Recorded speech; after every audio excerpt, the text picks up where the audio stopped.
বাম শ্রমিক সংগঠন সিটুর মালদা জেলা কমিটির আহ্বানে এক সেমিনার হয়ে গেল মঙ্গলবার। সেমিনারে প্রধান বক্তা হিসেবে শ্রমজীবী মানুষের সংগ্রামের কথা তুলে ধরলেন সিটুর রাজ্য সম্পাদক মণ্ডলীর সদস্য আভাস চৌধুরী। এদিন সিটুর জেলা কমিটির আহ্বানে সেমিনার অনুষ্ঠিত হয় মালদা শহরের সানাউল্লাহ মঞ্চে। হাজির ছিলেন সিটুর রাজ্য সম্পাদক মণ্ডলীর সদস্য আভাস রায় চৌধুরী, সিটুর জেলা সম্পাদক দেবজ্যোতি সিনহা, জেলা সভাপতি প্রণব দাস, প্রাক্তন বাং বিধায়ক বিশ্বনাথ ঘোষ সহ আরো অনেকেই। তাদের উপস্থিতিতে এদিন সেমিনার অনুষ্ঠিত হয়। সেমিনারের বিষয় ছিল দুনিয়া ও দেশের আলোকে শ্রমজীবী মানুষের সংগ্রাম। এই বিষয়ের উপর প্রধান বক্তা হিসেবে বক্তব্য রাখেন সিটুর রাজ্য সম্পাদক মণ্ডলীর সদস্য আভাস রায় চৌধুরী। শ্রমজীবী মানুষের লড়াই গোটা পৃথিবীতেই বাড়ছে। যারা বলছেন যে লাল ঝান্ডাকে দেখতে পাওয়া যায় না, জেনে রাখুন পৃথিবীর 800 কোটি মানুষের মধ্যে 200 কোটি মানুষ এই লাল ঝান্ডা নিয়ে হাঁটে। এই শ্রমিকদের যে লড়াই, সেই লড়াইটাকে আগামী দিনে আরো কি করে আমরা এগিয়ে নিয়ে যাব।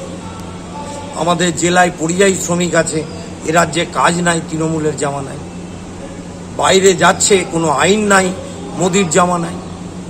তারা ন্যূনতম মজুরি 26,000 টাকা পায় না, পেনশন 10,000 টাকা পাওয়ার কথা 60 বছরের ঊর্ধ্বে দেয় না। তাহলে সরকার কাদের জন্য? আমাদের জেলাতেই 10 লক্ষ অসংগঠিত ক্ষেত্রে শ্রমিক।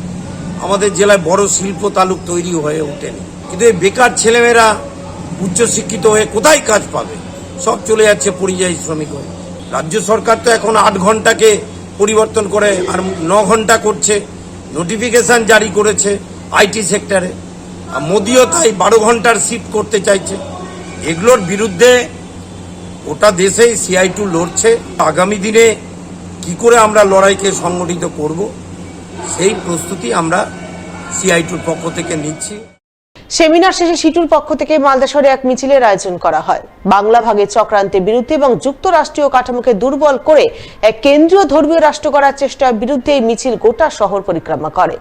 মিছিলে পা মেলান সিটুর রাজ্য সম্পাদক মণ্ডলীর সদস্য আভাস রায় চৌধুরী, CPM জেলা সম্পাদক অমর মিত্র সহ অন্যান্যরা।